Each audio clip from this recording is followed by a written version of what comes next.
1월 22일 수요일 요한복음 6장 22절부터 29절까지의 말씀입니다. 오병이어를 축복하시는 주님, 어둠 속에서도 손을 내미시는 주님께서 여러분과 함께하여 주시기를 예수님의 이름으로 축복합니다. 오늘은 말씀을 통해서 주님을 따르는 우리의 자세를 점검하고 우리가 힘써야 할 하나님의 일이 무엇일까에 대해 생각해 보고자 합니다. 22절부터 25절까지의 말씀을 함께 읽어볼까요? 그 다음날 건너편 바닷가에 남아있던 많은 사람들은 그곳에 배가 한 척밖에 없었던 것과 예수께서 제자들이 탄 배에 오르시지 않고 제자들끼리 건너갔다는 것을 알았습니다. 그때 디베라로부터 온 몇 척의 배가 주께서 감사 기도를 드리고 사람들에게 빵을 먹이셨던 그곳 가까이 닿았습니다. 그 사람들은 예수나 제자들이 모두 그곳에 없다는 사실을 알고 다시 배를 타고 예수를 찾으러 가버나움으로 갔습니다. 그들은 바다 건너편에서 예수를 발견하고 물었습니다. 랍비여, 언제 여기에 오셨습니까? 예수님께서 5,000명을 먹이셨던 다음 날이었습니다. 이른 아침부터 많은 무리들이 예수님을 찾고 있었습니다. 디베라에서 온 배 몇 척도 주님께서 오병이어를 축복하셨던 곳에 닿았습니다. 그들은 예수께서 제자들과 함께 배를 타지 않으셨다는 것과 제자들만 따로 떠났다는 것을 알았습니다. 그런데도 예수님은 그곳에 계시지 않았습니다. 제자들도 보이지 않았습니다. 그러자 즉시 배를 나눠 타고 예수님을 찾아 가버나움으로 갔습니다. 너무나 놀라운 기적을 체험했던 무리들은 만사를 제쳐놓고 예수님을 찾아다녔습니다. 예수님을 찾고자 하는 그들의 열심이 대단했지요. 바다 건너편까지 찾고 또 찾아서 드디어 예수님을 만났습니다. 그들은 활짝 웃으며 반갑게 인사했습니다. 랍비여, 언제 여기에 오셨습니까? 그들은 기대감에 부풀어 있었습니다. 그런데 예수님께서 어떻게 대답하셨습니까? 26절에 예수께서 대답하셨습니다. 내가 진실로 진실로 너희에게 말한다. 너희가 나를 찾는 까닭은 표적을 보았기 때문이 아니라 빵을 먹고 배가 불렀기 때문이다. 예수님은 그들을 반기지 않으셨어요. 오히려 무리들이 상당히 부끄러워할 말씀을 하셨습니다.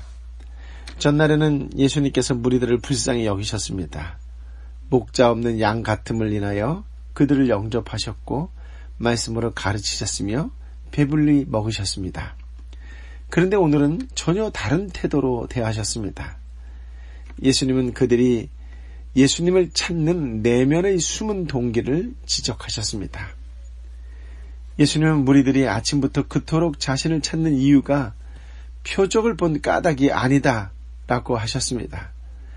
표적이란 메시지를 담고 있는 기적을 뜻합니다. 예수님께서 전날에 오병이어로 5,000명을 먹이셨던 것은 단순한 기적이 아니라 표적이었다는 것입니다. 그 표적은 목자 없는 양떼들에 대한 하나님의 긍휼과 사랑을 표현한 것이었습니다. 무리들은 그 표적을 보고 하나님의 크신 사랑을 깨달아야 했습니다. 그들은 긍휼히 여겨주신 하나님을 인해 감사하며 찬양해야 했습니다. 그런데 그들은 기적이 담고 있는 의미에는 전혀 관심이 없었습니다. 오직 빵을 배불리 먹었던 기적에만 관심이 있었던 것이지요. 오늘도 예수님만 만나면 배불리 빵을 먹을 수 있을 것이라는 기대하며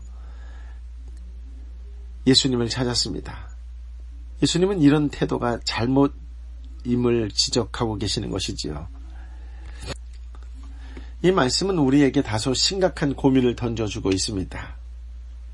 왜냐하면 많은 사람들이 예수님을 찾기만 하면 주님께서 누구든지 다 기쁘게 영접하여 주시리라는 기대 속에서 신앙생활을 하지만 오늘 본문 말씀은 아무리 열심히 주님을 찾을지라도 그 목적이 잘못되어 있을 때는 우리 주님께서 기뻐하시지 않는다는 것을 보여주기 때문이지요. 오늘날 많은 사람들이 예수님을 찾습니다. 어떤 교회는 새벽 기도회에도 수많은 사람들이 모이기도 합니다. 입시철이 다가오면 새벽 기도회는 문전성시를 이루지요. 한편으로는 한국교회의 전통인 새벽 기도가 살아있음에 대해 감사하게 됩니다. 그러나 다른 한편으로 과연 그들이 새벽부터 무엇을 위해 주님을 찾고 있는가 하는 질문을 던지게 됩니다. 우리는 종종 하나님의 긍휼로 말미암아 크고 작은 기적들을 체험합니다. 불치병이 낫기도 하고 불가능했던 문제가 수월하게 해결되기도 하는 일을 체험합니다. 기도가 응답되어지는 것을 체험하지요. 그때마다 얼마나 신나고 즐겁습니까? 그런데 이런 체험들 속에서 예수님을 찾는 우리의 동기가 삐뚤어지지 않도록 주의해야 한다는 점을 오늘 우리 주님께서 가르쳐 주십니다. 하나님께서 베풀어 주신 기적에만 관심을 두어서는 안 된다는 것이지요. 우리가 만일 자기의 욕망을 이루기 위해서 주님을 찾는다면 아무리 열심히 부르짖어 기도할지라도 그것이 주님을 기쁘시게 할 수 없을 것입니다. 하나님께서 우리의 기도에 응답하시는 것은 하나의 표적이라 생각됩니다. 남은 자를 긍휼히 여겨주시는 주님의 사랑의 표현이지요. 상처받은 자를 위로하시고 격려하시는 주님의 은혜의 표현입니다. 그러므로 주님의 은혜와 긍휼을 깊이 감사해야 할 것입니다. 주님의 사랑을 인해 감격하며 더욱 주님을 찬양해야 할 것입니다. 주신 은혜에 감사하는 표현으로서 좀 더 주님의 뜻을 위해 살고자 하는 자세를 가져야 할 것입니다. 너희가 나를 찾는 까닭을 살피시는 주님 앞에서 늘 자신의 신앙을 점검할 수 있기를 바랍니다. 27절의 말씀을 함께 읽어볼까요? 썩어 없어질 양식을 위해 일하지 말고 영생하기까지 남아있을 양식을 위해 일하라. 인자가 너희에게 이 양식을 줄 것이다. 아버지 하나님께서 인자를 인정하셨기 때문이다. 이 말씀을 읽고 묵상할 때마다 썩는 양식은 무엇이며 영생하도록 하는 양식은 무엇일까 하는 생각을 하곤 합니다. 썩는 양식과 영생하도록 있는 양식은 우리 눈에 보이는 어떤 일로 구별할 수 있는 것이 아닙니다. 보이지 않는 우리 마음의 중심이 어떤 태도를 가졌느냐에 달려 있습니다. 예수님을 찾는 궁극적인 목적이 무엇인가? 직장 생활을 하는 궁극적인 목적이 무엇인가? 취직 공부하는 궁극적인 목적이 무엇인가에 따라 동일한 일이 썩는 양식을 위한 일이 되기도 하고 영생하는 양식을 위한 일이 되기도 합니다. 만약 제가 여러분들에게 인정받고 칭찬받기 위해 메시지를 준비하고 기도를 한다면 그것은 썩는 양식을 위해 일하는 것이 될 것입니다. 그러나 좀 더 진리의 말씀을 올바로 구별하고 분별하고 올바로 가르치기 위해 책을 읽고 공부한다면 그것은 영생하는 양식을 위해 일하는 것이 될 것입니다. 여러분들이 단지 노후의 안정된 생활을 위해서 자녀들이 풍족한 물질 생활을 누리도록 하기 위해서 직장 생활을 한다면 그것은 썩는 양식을 위해 일하는 것이 될 것입니다. 그러나 모든 일을 주께 하듯 성실하게 행함으로써 주님의 이름을 높이려고 한다면 직장 일도 영생하는 양식을 위한 일이 될 것입니다. 주님께서는 우리가 특정한 어떤 시간, 특정한 어떤 일을 하고 있을 때에만이 아니라 삶 전체가 영생하는 양식을 위해 일하는 삶이 되기를 명하고 계십니다. 어떻게 이 일이 가능할까요? 우리는 우리의 삶이 근본적으로 하나님의 인도하심 하에 있다는 것을 믿는 사람들입니다. 비록 마음으로 자기 길을 계획할지라도 그 걸음을 인도하시는 분은 여호와 하나님이심을 믿습니다. 그렇다면 우리가 현재 처한 삶의 현장들, 우리가 직면하고 있는 일상의 일들은 모두 주님께서 인도하셔서 맡겨주신 일들이라 생각할 수 있습니다. 물론 이것이 죄의 욕망을 합리화시키면서 이 일도 하나님께서 인도하셨다고 핑계하라는 의미는 결코 아닙니다. 우리는 하나님께서 인도해 주신 지금 여기에 있는 삶의 자리에서 진실하고 성실한 태도로 살아가므로 하나님의 이름을 거룩하게 해야 합니다. 기도하고 있다면 정말 주님께 기도하고 있어야 합니다. 찬양하고 있다면 정말 마음으로 주님을 찬양하고 있어야 합니다. 예배드리고 있다면 참으로 예배하는 자세가 되어야 할 것입니다. 또한 주일에만 혹은 기도하고 찬양할 때만 하나님의 자녀처럼 살 것이 아니라 무엇을 하고 있든 하나님의 자녀처럼 살아야 합니다. 우리의 모든 삶을 통해서 하나님의 이름이 높임받고 주님의 뜻이 이루어지게 할 수 있게 되기를 간절히 예수님의 이름으로 축원합니다. 그렇다면 무엇이 하나님의 일일까요? 28절 29절 말씀입니다. 그러자 그들이 예수께 물었습니다. 우리가 어떻게 하면 하나님의 일을 하겠습니까? 예수께서 대답하셨습니다. 하나님의 일이란 바로 하나님께서 보내신 일을 믿는 것이다. 무리들은 떡 고운 물이 그리워서 주님을 찾고 있는 자기들의 내면이 들통나자 상당히 부끄러웠던 것 같습니다. 그래서 우리가 어떻게 하면 하나님의 일을 하겠습니까? 하고 물었습니다.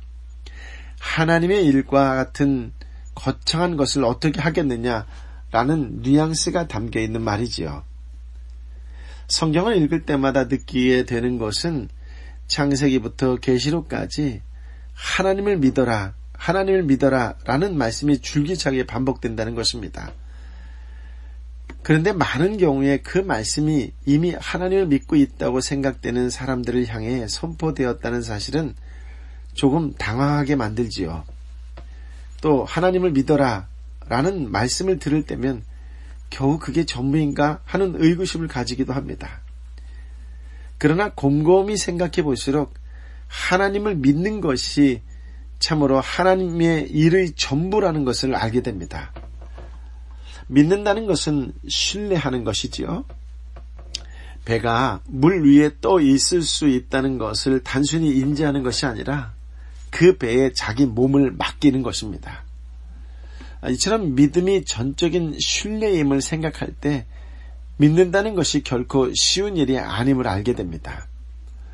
오늘날 많은 성도들이 예수님을 믿는다고 말은 하지만 실상 그들의 삶을 보면 결코 주님을 신뢰하고 있지 않은 것처럼 보일 때가 있습니다.